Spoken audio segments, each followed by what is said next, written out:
So what's up mga ka-hunting sets? May Android chat again and welcome sa ating Treasure Hunting Challenge Part 5 na po tayo mga ka-hunting.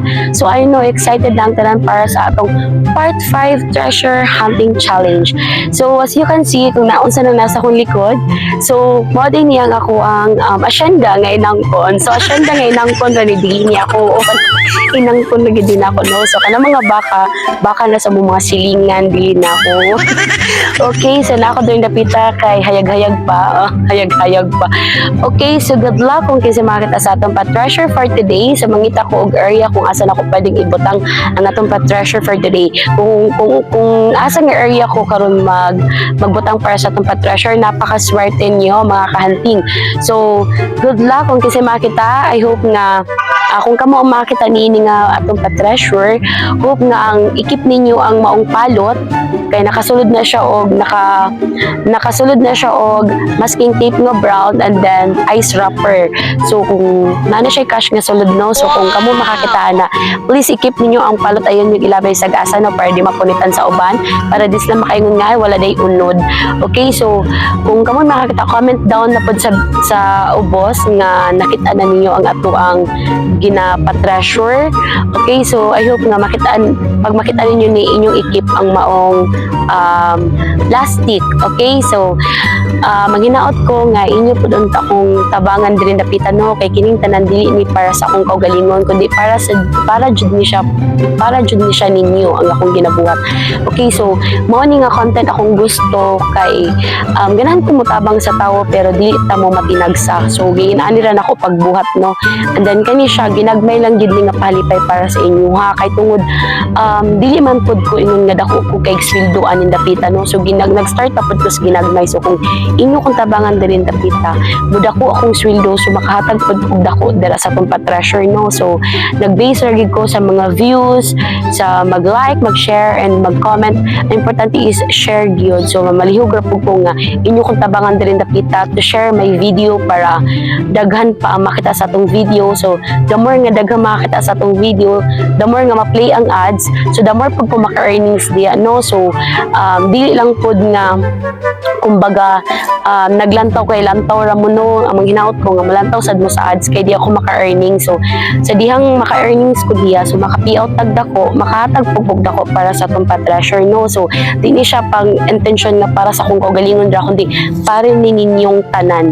Okay, dili matamo matinagsa but diri na ko gipaagi nga makahatag gyud tabang sa mga tawo. Like for example, kung estudyante ang makakuha niini nga atong pa-treasure, so dako nakigtabang para sa ilaha nga pang everyday nila nga balon.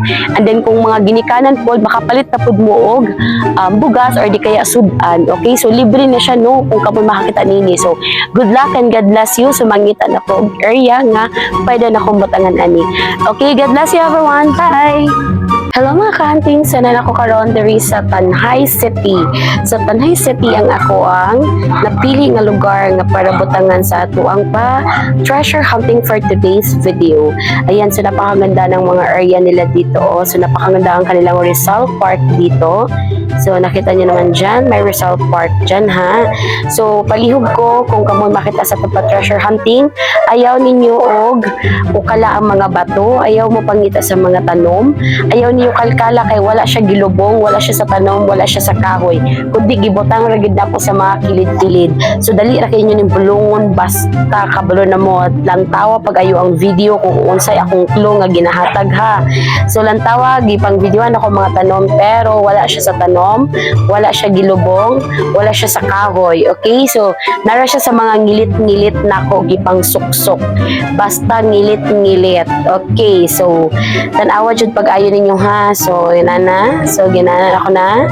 Ayan, so lantawan ang ninyo pag-ayo dara. Ayan, so malibot ko paingon dito para makita ninyo ang area kung asa jud kong dapita sa diara. So bulong nga jud ninyo pag-ayo kung kamoy makakita niini, ayon yung ilabay ang maong palot. Ginasulod ni siya og ice wrapper para og muulan dili siya maulanan kundi pa makitaan. And then ako na siyang gibaluburan og packing tape nga color brown. Kung kamoy makakita ni, please comment sa akong video. And then please napod ko og keep sa maong sagbot ayog ilabay bisag asa. Okay, so ang akong gipahibalo sa inyo nga ginasuksok ra nako diya sa mic gilid, mga kilit, mga kuan, mga ngilit-ngilit o pangitaan niyo diha. Ayan, so lantawaran ninyo ang area nga akong videohan. So nara gid diya posibilidad nara diyang mga dapita. Okay, so bulungan ra ninyo kung asa na ko ginabutang ang ato ang pa-treasure for today kay bulahan ang makita nini kung estudyante ka na nakay pangbalon, kung ginikanan ka na nakay pang palit og sudan. So tanawa ang inyong lola, lantawa ang lola ninyo galakaw-lakaw, nangita nag-area kung asa isuksok dapita. Nangita ninyong lola ha. Kay dito dapita, nalibog ko asa na ko ibutang gyud. Okay, so nangita kita pa jud ko diran dapita kung asa maayong butangan ha. No, nagsuri-suri pa inyuhang dendera or inyong kahanting nagsuri-suri pa murag naninda og kuan herbal, dadala og bag. So they are ang ilahang pa fountain dairy, nindot kay nilang fountain dairy sa naol na lang jud kay ning Tanhay City nindot kay lang fountain dairy pagka na may bandaron. So please don't forget to follow, like and share to my video para lagi kayong updated sa bawat upload ko. God bless you everyone. Good luck.